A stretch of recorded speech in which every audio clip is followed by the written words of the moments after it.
Oke, Assalamualaikum warahmatullahi wabarakatuh. Eh, kita lanjutkan ya. Tapi sebelumnya saya mohon maaf karena ternyata saya dapat masalah berkali-kali. Yang pertama, komputer di rumah saya mati. Kemudian dilanjutkan juga dengan HP saya yang mati. Sehingga saya belum bisa mengupload video lebih lanjut. Eh, Demikian juga mungkin kalau ada yang menghubungi saya di belum bisa saya balas. eh Mungkin insya Allah nanti mulai besok atau mungkin Senin sudah mulai bisa menghubungi saya.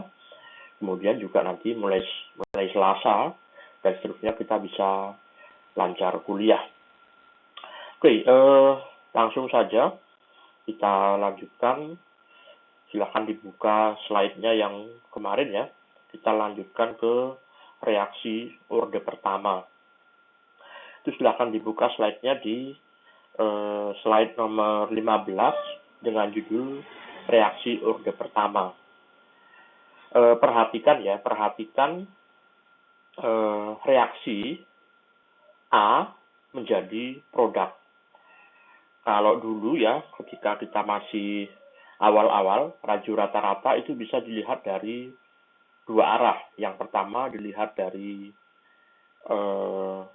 reaktannya, bisa juga kita lihat dari produknya. Kalau kita lihat dari reaktannya, maka definisi dari laju adalah selisih berkurangnya konsentrasi reaktan terhadap waktu.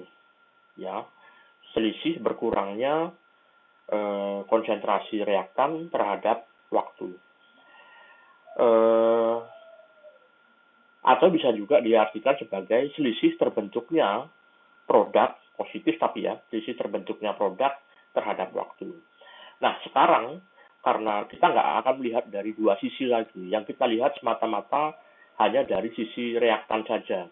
Karena itu adalah yang paling mudah untuk diamati.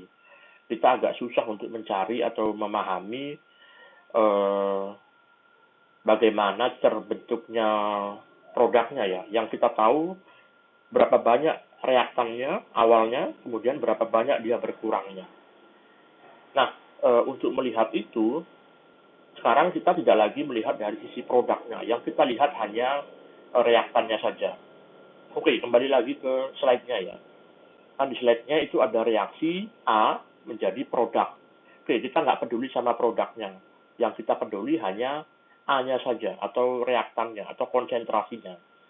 Nah, laju rata-rata dari A itu bisa didefinisikan sebagai laju rata-ratanya adalah minus delta konsentrasi A dibagi delta T.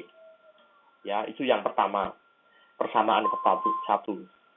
Terus kemudian untuk persamaan dua, laju itu bisa didefinisikan sebagai konstanta dikali konsentrasi reaktan. Ya, laju sama dengan konstanta dikali konsentrasi reaktan atau konsentrasi A. Nah, itu kan dua-duanya laju ya.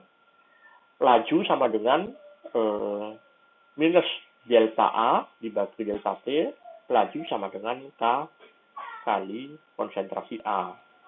Oleh sebab itu, maka kalau kita gabungkan, ya maka minus delta A dibagi delta T sama dengan K dikali dengan A.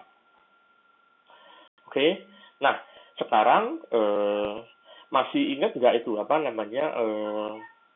masih ingat nggak kalkulus 2 ya berarti ya, masih ingat nggak dengan integral ya, integral dari persamaan itu kan ada ya, integral dari seperti dt, atau mungkin integral dari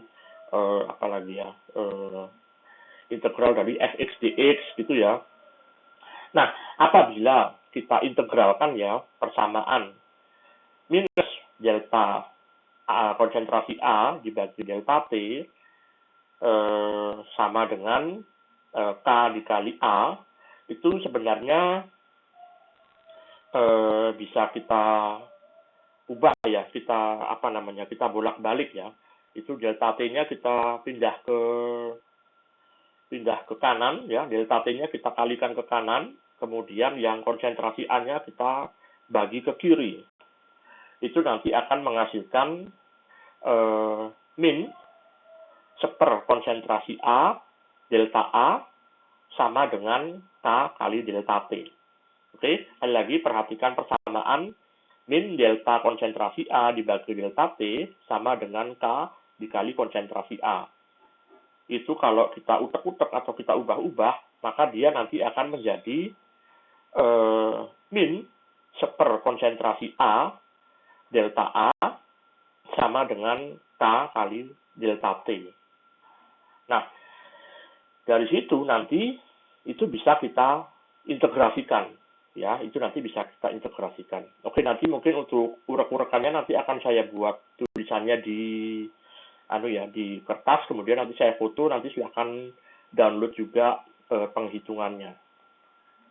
Nah, kalau sudah itu nanti akan kita integralkan. Ketika kita integralkan, maka dapatnya nanti adalah integral dari persamaan itu adalah ln A, ya, ln A sama dengan ln A0 min KT. Oke, saya harap sampai di sini dulu. Itu 5 menit pertama, nanti 5 menit berikutnya akan ada di video berikutnya.